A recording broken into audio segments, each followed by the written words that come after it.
Ever wondered how your Sea-Doo Spark is made? Well, if you're like me and you're a bit of a nerd, I used to watch all of the documentaries where they would show you how the XPs used to get made. So when Sea-Doo invited me to an exclusive trip with only select media to see the factory for the first time, I was literally like, of course, when? And it was pretty epic, I'm not gonna lie. So today, I'm gonna show you the whole production line of the Sea-Doo Spark and some bits around how they make their engines. Whilst I was there, all of the media were obsessed with the high performance machines, which I kind of get, but little Joe was kind of like, Spark, please. And I was trying to go over there. I was actually trying to look for an XP somewhere. But in this video, you'll be glad to know it's all about the Sea-Doo Spark. Guys, you know what to do. Hit the subscribe button and let's get into the video.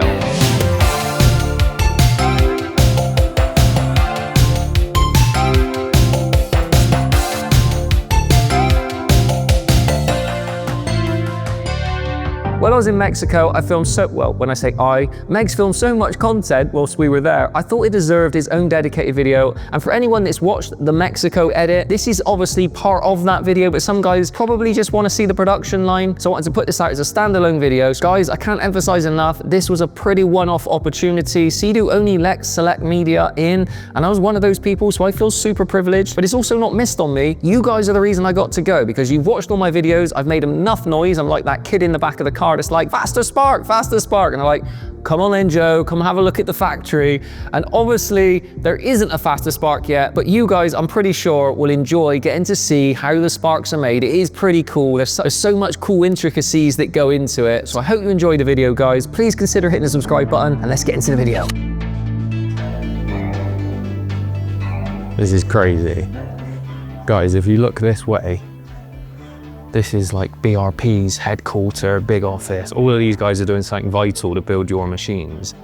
It's huge, this office. It's got development, I guess design. We're gonna see the whole production line. Hopefully all the secrets are here to do with the Spark X. Can you imagine if there's someone behind me or a team behind me? Maybe if I go to the printer, there might be some secret documents. So we're now essentially going to go through different stages of the production line, focusing on PWC. So obviously they do a lot of stuff here. They'll do the Rotax engine, the hull. They've got different bays and sections, so we're going to go through each different one.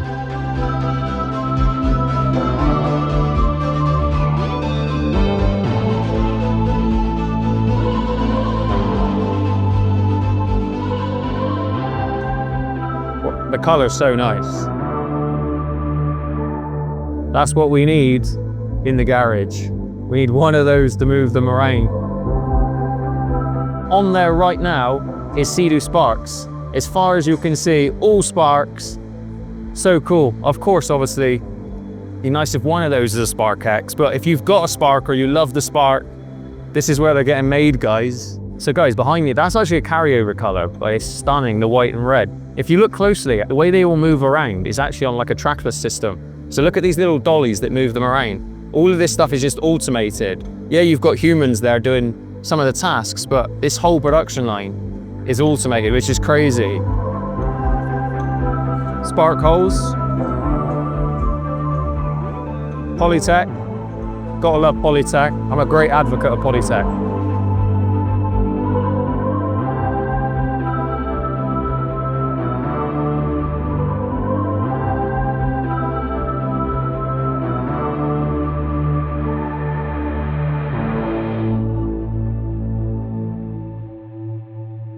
Can you imagine if you were one of the employees and you were like, oh, forgot a bolt.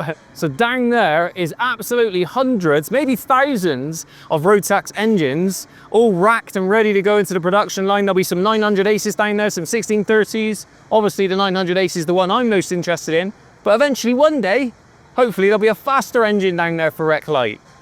It's crazy, so many engines. So down there is the production line, like the mini sub-assemblies of all of the different engines. Now obviously Rotax make lots of different models. They obviously make PWCs, but they make snowmobiles, they make side-by-sides. So down there, I don't actually think those are PWC engines, but you can just see the actual engines that we have in our products. They're all the completed ones over that side, all racked and ready to go into production line. But over here, this is literally the engines being made as we speak, being manufactured. All of the componentry is being put together. So if you're a nerd like me, it's super cool to see. And if you need a new engine, there's thousands. So below me, this lane here is the production line for the Sea-Doo Spark. Now naturally, I obviously love Rec Light. Everyone wanted to see the high performance stuff. So I'm going to show you along this gantry all of the stages of the spark. Now in essence, the first stage, as we know, is the hull. So you can see here, the polysec hull that we've came to love starts on the side like we saw with the high performance machines, and it will go along step by step. Engine mounts to start with, and then as we go along, we'll have the engine block put in. So if we move along a bay, that's essentially your engine mounts going in there. And really importantly, you see the spirit level? So they're actually checking that the hull is plumbing level before they're torquing stuff down, because you can imagine if you torque down an engine mount and it's just at a slight tilt, it can create issues. So literally I'm stood by 3 900 aces ready to be literally picked up and sat straight into the empty hull. One day, guys, this lineup of 900 aces here will be, I don't know, a 900 ace with 130 horsepower, let's just say. And you can already see one's preloaded up. He's lifting it, so he's now going to place that into the hull, and you can see the engine mounts are already in position. Now, when we all speak about a performance-orientated version of the Spark, you can imagine what maybe the Spark would need is those extra stringers and reinforcement to give it more rigidity. So every time we talk about the Spark hull, will it be in the Polytech, it almost needs to be like a new iteration kick-on potentially to give it that more rigidity. Whereas when you look at the Polytech 2 hull and the GTIs, the GTRs, you'll notice there's extra reinforcement in there. So then once the engine's in, you can see this guy here is putting in the polystyrene, so that's essentially all your flotation and your buoyancy. And this is one of the reasons why it could be problematic to try and get a 1630 in there, because as you can imagine, you need that extra actual cavity to give you that buoyancy. So then all of your center of gravity and your balancing, the bigger the block, the issue is the fact that it might fit on paper, but you need to maintain the DNA of a lightweight playful ski. So I do think the 1630, having seen it, obviously I've seen the top deck off before, but I just think it's a little bit too tight. I think they need to re-engineer a new block or do something with that 900 ace to get more out of it. As we keep moving down, we've got that conveyor belt again, which is making sure that everything is fluidly moving. But at every stage of the process, Tim was explaining to me, if they have 4 bolts to put in, for example, the machine will literally know if they've not torqued 1 bolt. And they've got this protocol that every stage, if something's missed, you mitigate that human error piece. So as we move along, it's all done in bays, guys. Obviously the engine's in at this point, and then they're moving on to some of the periphery stuff. So you can see them sitting the gasket in a moment. So if you've ever taken the top deck off of your Spark, you'll know that you have to sit that gasket perfectly. Obviously you get water ingress if you don't. So every stage they're doing something fundamental to the process to move it one step along. And the cool thing about it is, someone who loves to collect old parts and where this stuff would have all came from once upon a time, when you look down, there is trays and trays of components. Can you imagine what it would have been like in the 90s? I can only envision. Obviously, a lot more stuff would have been more manual, but it's so cool to see best in class now and all of the racks of components. So as we move to the next bay, they're working on things like the pump. They're putting some of the Jubilee clips on, the clamps, the rear water bottle. And then when we get a bit further down, we've got the fuel tank straps going in. You can see there how they actually have a tool. If you've ever tried to get a strap on the fuel tank, she's got it to create the leverage, if you watch closely, so that you can pull that into position. That's what you need when you get your battery strap on. We then virtually with the Spark, which is what I love about it, simplicity, right? Simplicity is key, which is why I like old machines and why I like the Spark. At this stage in the production line, so we've only moved, I'd say, 50 meters. We're already at the stage where they're starting to put some of the plastic componentry and panels on. So you can imagine the engine's already in, all of the ancillary parts are in. Super simplistic process comparatively to the high performance crafts. And we're literally putting the plastic, rear deck on, front deck on. And as you guys will know from taking the top deck off and on, it's really only the central section that comes away. Your rear deck and your front deck kind of stay in situ. And if you zoom in closely on that guy there, he's literally about to put the pump in. So he's going to sit the pump. And look at the racks and stacks of batteries, guys. If only it was that easy, right, to go and grab a battery for the many old classics. They just got them lined up. Yep, yank, I'll have one. So what this lady's doing here, she's actually fitting the link system on the underside. So now on the Gen 2 Spark, you actually have the link system, which is pressed underneath. So it's pretty cool that you have that. On the Gen 1, you had to drill it in. So that's what she's doing there. And the other cool thing about this is, because it's obviously a production line, it's not just one color. So we can see here, we've got some of the base model, we've got the white model. But fundamentally, it obviously all follows the same protocol as it goes down the production line, but they build in kind of batches. So they sell on the high performance models, they'll build as per their schedule. It's not as if they just build one model in one color, they're producing all the time. And the efficiency factor here, I've got to say, pretty impressed. It's really, really fast. So here we've got the rear bucket assembly that's just gone on. So you can imagine at this stage here, literally just the rear pump's gone on. And then we've got your VTS bucket that goes on at this stage. So at every stage, you're seeing something additional being added. It's like almost like a Connect 4 set from when you were a kid. You're building it, and that's what I love about the Spark. I think she's putting the BRP on the front, the little badge. If you look closely, I think she's putting the BRP logo onto the fronts of the emblem that they punch in, which is a really nice detail. If you look over there though, you can see all the racks of pumps all pre-assembled because there's sub-assembly throughout this production line. So you'll actually see components come to the production line from other sections of the factory. So at this stage, we can literally see her putting the fastenings in. As I said before, the rear portion of the deck and the front is always left on. You don't remove that when you remove the top deck. So obviously all of your fasteners go on. You'll have your corner pieces, it will go on in a sec. And I've obviously, on the original Gen 1, took the rear deck away. So I'm kind of familiar with some of those fastenings and how they come away. So at this point, we can see the central section of the top deck is still removed. And quite excitingly, almost like the crowning piece. So we're literally seeing the top deck dropped on, perfect fit. So at the moment, she's maneuvering the steering cable into place. If you've ever taken the top deck off, you'll know the position of that. That's what she's kind of accessing on the side panel there. And then on the Gen 2 Spark, you've obviously got the top access panel, which you don't have on the Gen 1. But at this point, importantly, there's no decals in place. So we go down one more step. Exciting, as you guys will know, I love. We then see the final kind of identity pieces being added. So the Spark Trick stamp of approval, the nice Sea-Doo along the edge of the side gunwales. So guys, once we get to this section, you can see all of the racks of all of the decals. So we've got the different models. If you're looking at the Gulfstream Blue, you've obviously got the blue. And what Sea-Doo do really well is they take time to R&D and make sure that they're getting those color matches, because there's nothing worse than you have discrepancies in colors. So if you look at the Gulfstream color, it's actually very, very good for that CMYK print that they use. So the white and red is actually the model that you guys have seen me test. And I actually really like that. You've got the stark contrast between the pop of the red and the white. And obviously the Gulfstream Blue is really, really nice, but you guys know I love the color red.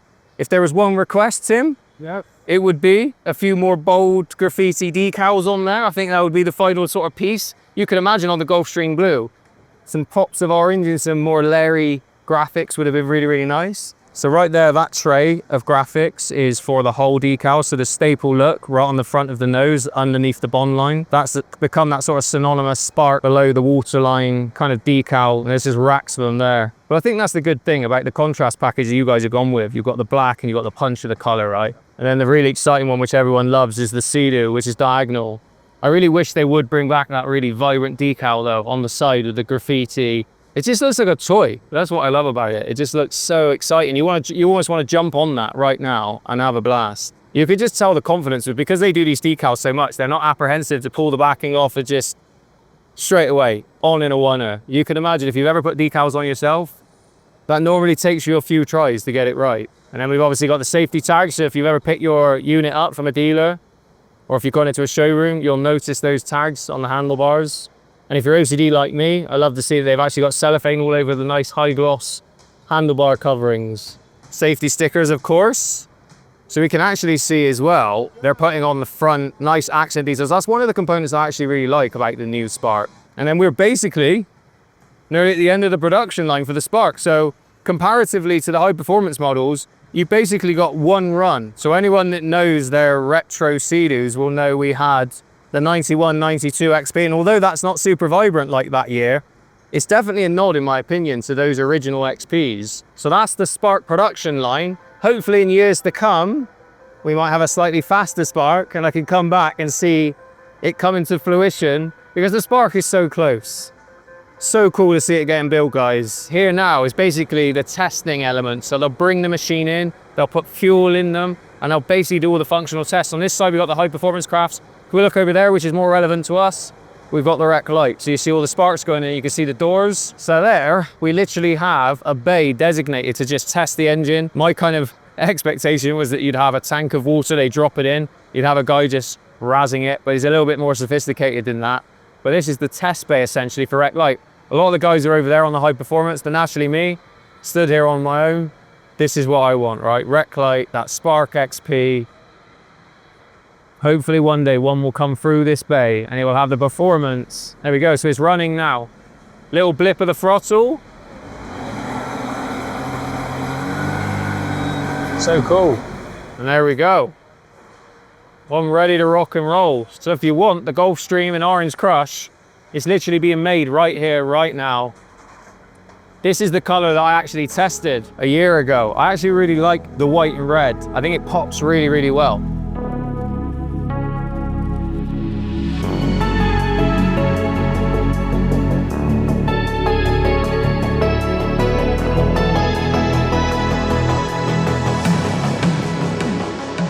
So this section here just gets me excited. A, it's all sparks. And this is where they put all the protective packaging on just before it goes in to be boxed up. So it'll go into a big cellophane bag, and then that will go into the crate, which basically goes into the dealer, and they'll PDI it from there. So these guys are literally getting the cellophane ready to put around your spark, and that's gonna go in the box and end up at the dealership where you'll pick it up. You can see, you have all of the protection on the seat. Honestly, this orange in person, guys, is really nice because they did the actual vinyl on the seat. It's good. The only thing I wish they did was the grips. If they would have done orange grips, the Mac, I think it would have been perfect. One day, this will be full. There'll be performance sparks in here, and we'll get what we all want, which is a modern day comparable XP. So you can see the box now is literally one stage away from going over the clamshell. So you see all the timber frame, and that will basically go straight inside. So it's crazy. If you've ever watched the ski being PDI'd, this is the pre-stage before it goes in the box to go to the dealer. It's so cool to see. I'm a nerd, so I love all this sort of stuff. And then your little conveyor belt, it takes it off on its merry way. So we'll see the frame come in now, the wood frame, and then they'll sit the machine onto the frame ready for the top clamshell. This is so cool. What am I seeing right now? So you can see final stage, like a Christmas present. So what's quite ironic, right? I'm in the bay here, which is all to do with Rec Lights, so all of the sparks and all of the team that have came today, all the PRs, they're all on the high performance side, which kind of shows you the crusade and mission that I'm on. But the Spark for me is the only thing modern day, apart from maybe the GTR X300, that represents, you know, that real true playful machine that's got a lot of the spirit from the 90s. So for me, just seeing them get built, yeah, of course I want more performance, that goes without saying, but it's a special moment. What a journey that I've been on. You guys watching my videos, and it's just honestly really overwhelming. It's kind of slightly emotional for me because as a kid, I could have only dreamed of coming to the Sea-Doo factory and seeing things get built, get put into their boxes. And I feel like we're on the cusp of something. I've been bombarding all of the right people at BRP this week, guys. I'm pushing it for us. Mark my words, as long as I'm involved in this space, I'm gonna get us a Rec Light ski that has the performance we deserve. I was just saying, to make all jokes aside, this is like a really special moment because as a kid, like being able to see something like this is just what yeah. I mean, I've never really grew up from the mentality of, like, for me, a jet ski is a toy, and this for me is quintessentially a toy. So when you see it get boxed up and have the box part of stuff, it's like a Christmas present. I know the high performance stuff is really cool and everyone sort of gravitates towards that, but for me, seeing them all lined up in a paddock, it's hard to explain what I mean, man. Yeah. I'm looking at the plastic bag, the decals on. There's something about it, isn't there? It's like I want to unwrap it. You want, yeah. That's what I just said on the video. There's guys that would have pre-ordered their 2026 unit, and they all think the dealer is where it came from, but in reality, he's here. The process, yeah. You know.